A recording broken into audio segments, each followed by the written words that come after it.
उधर प्रातः काल राम जी जगे हैं चित्रकूट में। सीता मैया ने राम जी से कहा, प्रभु मैंने भोर बेला में एक स्वप्न देखा है। भरत जी पूरे समाज के साथ चित्रकूट में आए हैं। स्वप्न में माताएं भी दिखाई पड़ी नाथ, लेकिन आज माताओं का स्वरूप मंगल नहीं दिखाई पड़ा। ये स्वप्न सुनते राम जी व्याकुल हो गए, कहे जानकी भोर के समय का स्वप्न है, भय लग रहा है कहीं सत्य न निकल जाए। राम जी तुरंत लक्ष्मण भैया के साथ भगवान शंकर के पूजन में बैठ गए। पूजनोपरांत मुनियों का आदर सत्कार सम्मान करके भगवान बैठे थे, तब तक अचानक हलचल मची वातावरण में। पक्षी चहचहा कर भागने लगे। सनमान सुर मुनि बंदी बैठे ऊपर किसी देखत भय, नवधूरि खरम नभूरि भागे, विकल प्रभु आश्रम गए। तुलसी उठे अवलोकिकार, काहजित सचकित रहे, सब समाचार की रात को आई दही अवसर कहे हाँ, आई दही अवसर कहे हाँ, आई दही अवसर कहे। भगवान मुनियों का आदर सत्कार करके बैठे थे, तब तक अचानक उत्तर दिशा की आकाश में खलबली मच गई। पक्षियों का झुंड चहचहा कर भागने लगा। भगवान व्याकुल होकर खड़े हो गए। तब तक एक कोल ने आकर के राम जी को सूचना दी, प्रभु आप ही के जैसे कोई आपके और भाई हैं क्या? राम जी बोले हाँ है ना, मेरे भरत जी मेरे जैसे हैं। क्या हुआ? कोल ने कहा, प्रभु भरत जी आ गए हैं मंदाकिनी जी के तट पर। गोस्वामी जी कहते हैं राम जी जब सुने ना, सुनत सुमंगल मन प्रमोद तन पुलक भर, शरद शरोरुह नैन, तुलसी भरे स्नेह जल। देखिए कोई भी व्यक्ति यदि आता है, बड़ा गूढ़ विषय है। कोई भी व्यक्ति कहीं जाता है तो वो बाद में जाता है, वो जो होता है वो पहले पहुंच जाता है। किसी व्यक्ति, अब समझिएगा, कोई व्यक्ति आ रहा है तो वो अभी 2 घंटे बाद आने वाला है, लेकिन उसकी सूचना मिल जाए तो उसका चरित्र पहले आ जाता है। हम चर्चा करते हैं, अरे वो तो साधु है, वो हमारे घर आ रहे हैं, खूब आनंद होगा। वो अभी आया नहीं, लेकिन उसकी साधुता पहले आ गई। उसी प्रकार यदि कोई दुष्ट व्यक्ति आने का होता है तो अरे वो क्यों हमारे घर में आ रहे हैं, तो वो अच्छे आदमी नहीं है? इसी को जगजीत सिंह साहब ने कहा है, तेरे आने की जब खबर महके,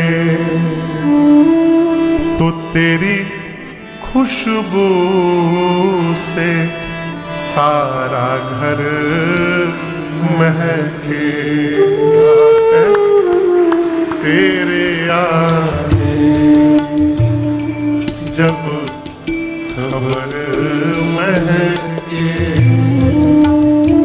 तो तेरी खुशबू से सारा घर महके, तो तेरी खुशबू से सारा घर महके। हाँ तेरी खुशबू से सारा घर महके। अभी भरत जी आए नहीं, भरत जी के आने की सूचना केवल प्राप्त हुई। गोस्वामी जी कहते हैं, सुनत सुमंगल बैन, मन प्रमोद तन पुलक भर। राम जी का मन प्रमोद से प्रफुल्लित हो गया, शरीर के एक एक रोम पुलकित हो गए और प्रेम के कारण नेत्र से झरझर अश्रु बहने लगा है? पहले तो भगवान प्रसन्न हुए, लेकिन थोड़ी देर बाद राम जी संकोच में पड़ गए। किस बात को लेकर कि भरत जी यहां क्यों चले आए? आज तक मैंने अपने भाई को कभी ना नहीं कहा है।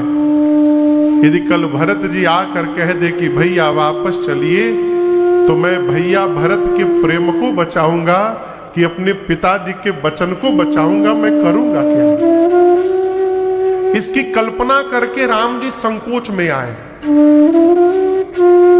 और देखिए, जिसके प्रति संकोच हो उसके स्वभाव का चिंतन करना चाहिए,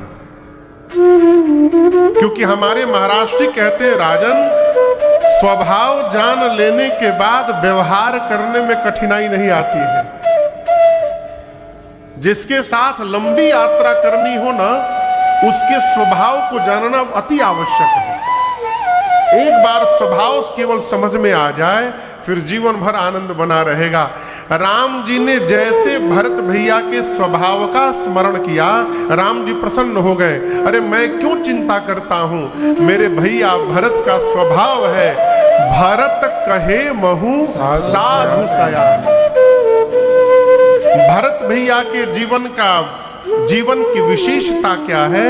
वो राम जी के कहने में रहते हैं। अर्थात जितना राम जी कहते हैं उतना भरत भैया जीवन में रहते हैं। ये भरत जी के जीवन की विशेषता है। और ये प्रसंग कहता है, माई बाप घर परिवार में, अभी आज ही मैं किसी से कह रहा था, पता नहीं किससे कह रहा था, स्मरण नहीं है। घर में यदि कोई आपके अनुसार 70% भी जी रहा है, आपके अनुसार, तो उसको 70% न मानिए, उसको 100% मानिए।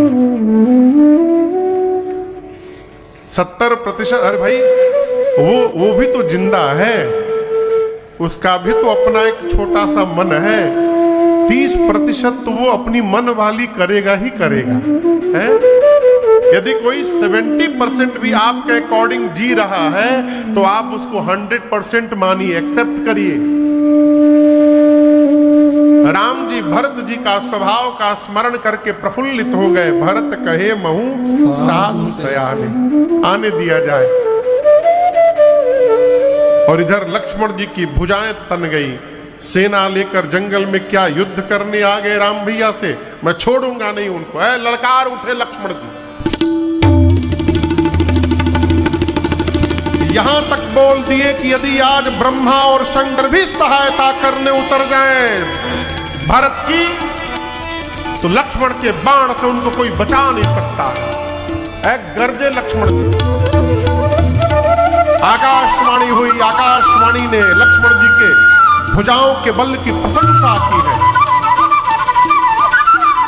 और प्रशंसा करने के बाद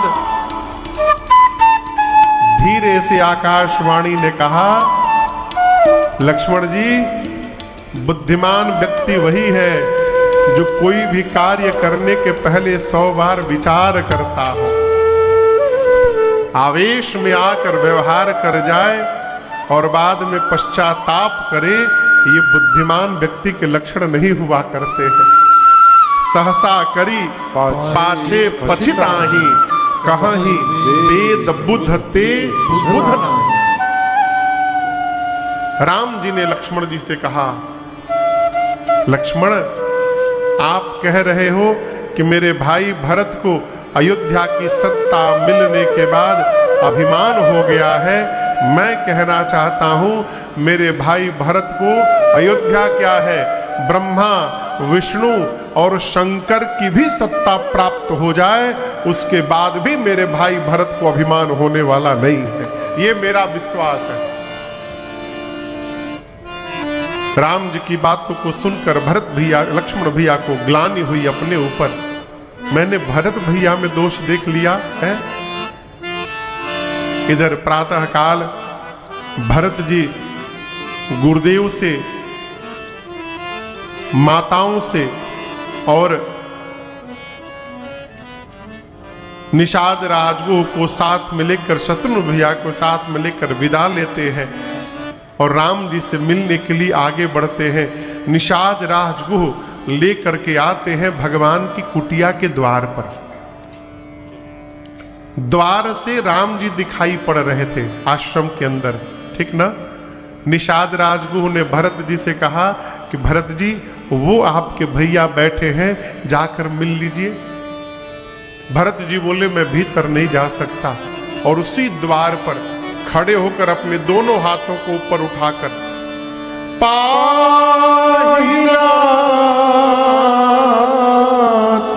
कही पाही गोसाई भूतल पड़े लकुट कीना। पाहिनाथ प्रभु पाहिनाथ, त्राहिमाम नाथ त्राहिमाम कह के भरत भैया दोनों हाथों को ऊपर उठाकर खड़े खड़े गिर पड़े। लक्ष्मण जी ने सुन लिया कि भरत भैया बुला रहे हैं। लक्ष्मण जी Subscribe.